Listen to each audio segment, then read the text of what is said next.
Hello friends, સ્વાગત છે તમારું મારા ચેનલમાં। જય શ્રી કૃષ્ણ અને સીતારામ બધાને। આજે આપણે બનાવશું મગફળી અને ગોળની ચીક્કી।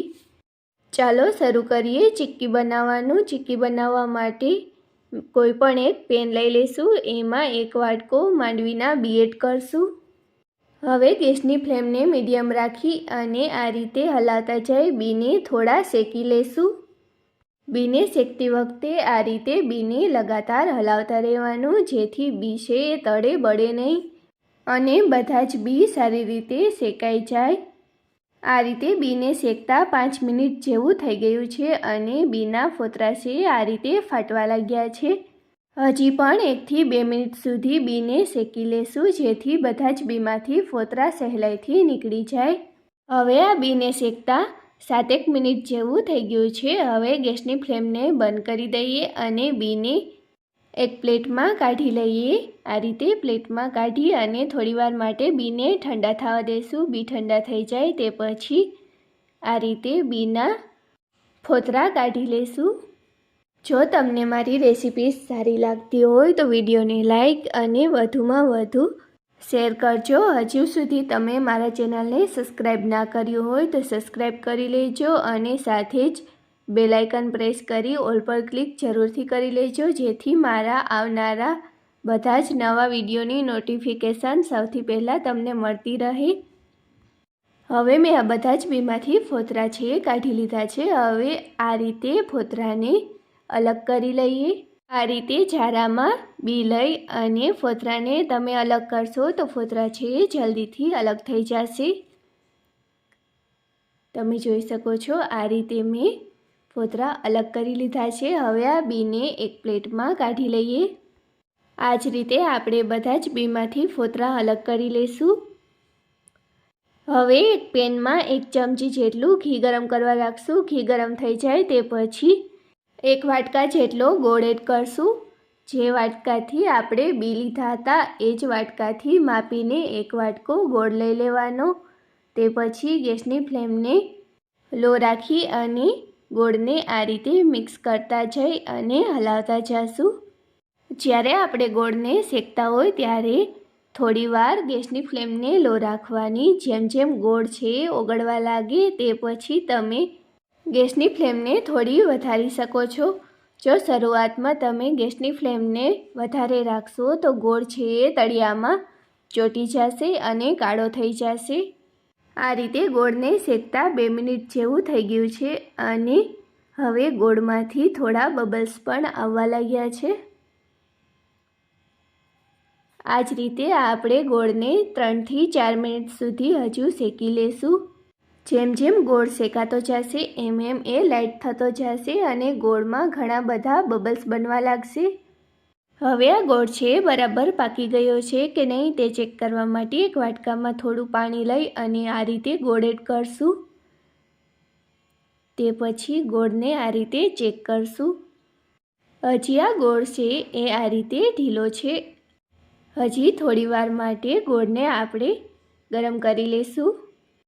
ગોળને ગરમ કરતી વખતે આ રીતે એક વાટકામાં પાણી રાખવાનું અને વચ્ચે વચ્ચે ગોળને વાટકામાં થોડો થોડો એડ કરી અને ચેક કરતા રહેવાનું અને આ રીતે ગોળને લગાતાર હલાવતા રહેવાનું। હવે ગોળને ફરી પાછો ચેક કરી લઈએ। જો ગોળને આ રીતે ખીસશું તો તમે જોઈ શકો છો કે આમાં હજી પણ તાર બને છે। હજી પણ આ ગોળને થોડીવાર માટે આપણે પાકવા દેશું। તમે જોઈ શકો છો હવે આ ગોળનો કલર છે એ રેડ થવા લાગ્યો છે।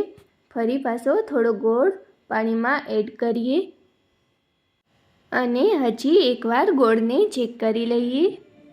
આ રીતે ગોળ મેં હાથમાં લઈ લીધો છે। ગોળ છે એ થોડો ગરમ છે। હવે ગોળને હાથેથી આ રીતે તોડશું। તમે જોઈ શકો છો ગોળ છે એ તૂટવા લાગ્યો છે। જ્યારે આ રીતે ગોળમાં કોઈ પણ તાર ના થાય અને ગોળ તૂટવા લાગે તે પછી થોડો બેકિંગ સોડા એડ કરી દેવાનો અને બેકિંગ સોડાને ગોળમાં સારી રીતે મિક્સ કરી લઈશું।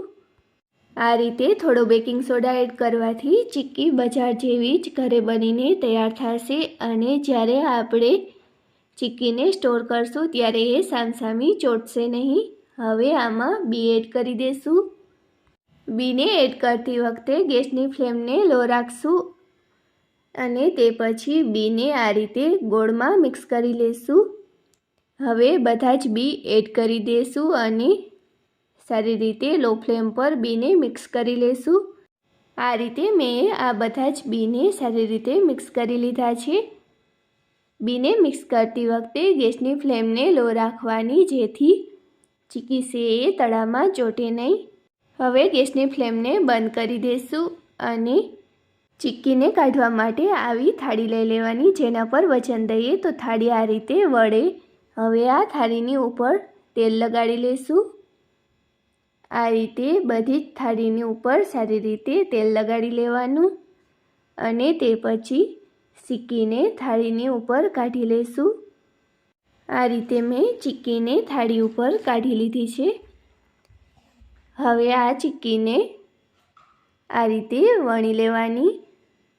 વેરણાની ઉપર તેલ લગાડી લઈશું, જેથી ચીક્કી છે એ વેરણામાં ચોંટે નહીં અને આ રીતે આછી આછી ચીક્કીને વણી લઈશું. આ રીતે મેં ચીક્કીને વણી લીધી છે. હવે આ રીતની કોઈપણ પ્લેટ લઈ એની ઉપર તેલ લગાડી અને આ રીતે પ્રેસ કરતા જઈ અને ચીક્કીને સારી રીતે થાળીમાં ફેલાવી દઈએ.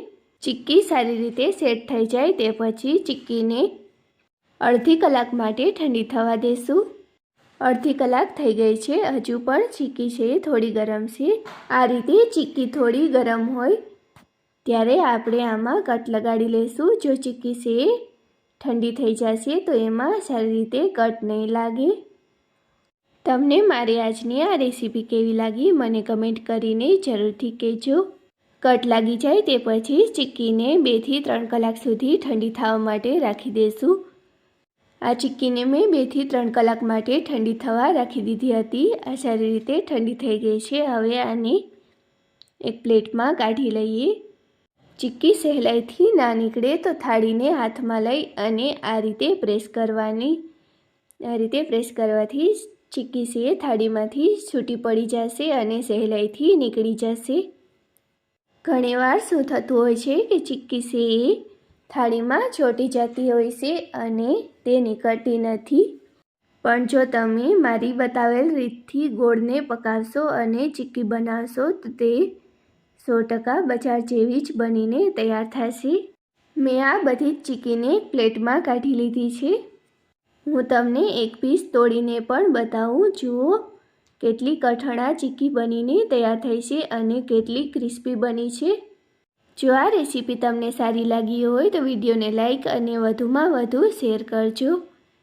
મારા ચેનલને સબસ્ક્રાઈબ કરી અને બેલ આઇકન પ્રેસ કરી ઓલ પર ક્લિક જરૂરથી કરી લેજો, જેથી મારા આવનારા બધા જ વિડીયોની નોટિફિકેશન તમને મળતી રહે.